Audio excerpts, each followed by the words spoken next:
त्यांचं सामाजिक न्यायासाठीचं जे मराठा आरक्षणाचं आंदोलन आहे ते मुंबईच्या दिशेने निघालेलं आहे. या आंदोलनाला ऑल इंडिया पॅन्थर सेनेचा कायम पाठिंबा राहिलेला आहे. तर त्या ठिकाणी शिवी दिल्याच्या नावाखाली खोटा नेरेटिव्ह बनवून सत्ताधारी पक्षांनी काही मुंबईमध्ये बॅनर लावलेले आहेत. मुख्यमंत्र्याचा फोटो असल्याचे बॅनर आहेत आणि मुख्यमंत्र्याचं त्याच्यावरती एक वाक्य सुद्धा लावलेलं आहे. तर त्या बॅनरवरून याचा अर्थ असा होतो की मुंबईमध्ये या आंदोलनाला न्याय देण्याच्या भूमिकेत सरकार नाही, तर त्या आंदोलनाला चिरडवण्याची शक्यता नाकारता येत नाही. त्याच्यामुळे मी या माध्यमातून सरकारला आव्हान करतोय की तुमचं सरकार म्हणून अस्तित्व आहे, म्हणून आंदोलनं निघतात, त्या आंदोलनाचं स्वागत करा आणि त्यांच्या मागणीवरती भूमिका घ्या. बॅनरबाजी करून आंदोलन चिरडवण्याचा एक नवा खेळ करण्यापेक्षा त्या ठिकाणी चर्चा करा, असं सुद्धा सरकारला आम्ही आव्हान करतोय. चर्चेसाठी जे शिष्टमंडळ त्यांनी नेमलं होतं ते शिष्टमंडळ सुद्धा अचानक रद्द झालेलं आहे.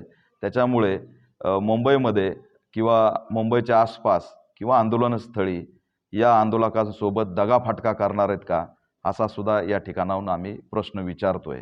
आणि हे आंदोलन मोडीत काढण्यासाठी अनेक एलिमेंट्स त्यांनी उभा केले. थिल्लरपणा करणारे लक्ष्मण हाके असतील, कोर्टाच्या माध्यमातून परवानगी रोखण्याचा प्रयत्न केला.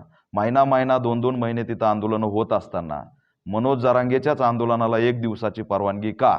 कोर्टाला सुद्धा सरकार त्या ठिकाणी दबाव आणतंय का, किंवा खोटी असणारी IBचे रिपोर्ट देतंय का आणि त्यातून कोर्टाची दिशाभूल करतंय का, असा सुद्धा प्रश्न या ठिकाणी निर्माण झालाय.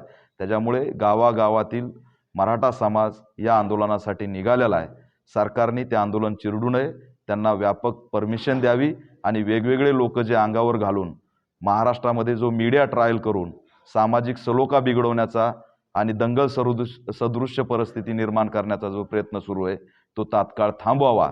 त्यांच्या पक्षांनी रितसर पक्षांनी पत्र काढून त्यांच्या प्रवक्त्यांना जीव हासाडण्याची भाषा असेल, त्या ठिकाणी दगडफेकीची दंगलीची भाषा असेल, ती वापरू नये, असं सुद्धा पत्र प्रदेशाध्यक्षांनी काढावं, अशी सुद्धा या माध्यमातून आम्ही आव्हान करतोय. आणि हे आंदोलन सुरू होताच मी स्वतः या मनोज जरांगे यांना भेटणार आहे.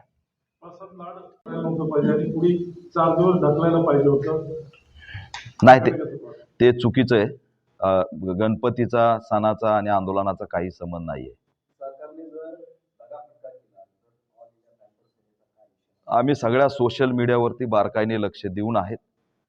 परवा दिवशी सुद्धा लक्ष्मण हाकेंनी गेवराईमध्ये गोंधळ घातल्यानंतर सगळ्यात आधी माझी प्रतिक्रिया त्या ठिकाणी येऊन सरकारलाच आम्ही या ठिकाणी सतर्क राहण्यासाठी आव्हान केलं आणि त्याच्यामध्ये जे त्यांना लक्ष्मण हाकेकडून घरवायचं होतं ते आमच्या भूमिकेमुळे रोखलं गेलंय. आता आमचं सुद्धा सोशल मीडियात बारीक लक्ष आहे. जर थागाफटका झाला तर पॅन्थर म्हणून आम्ही आंदोलकाच्या पाठीशी ठामपणे उभा राहू.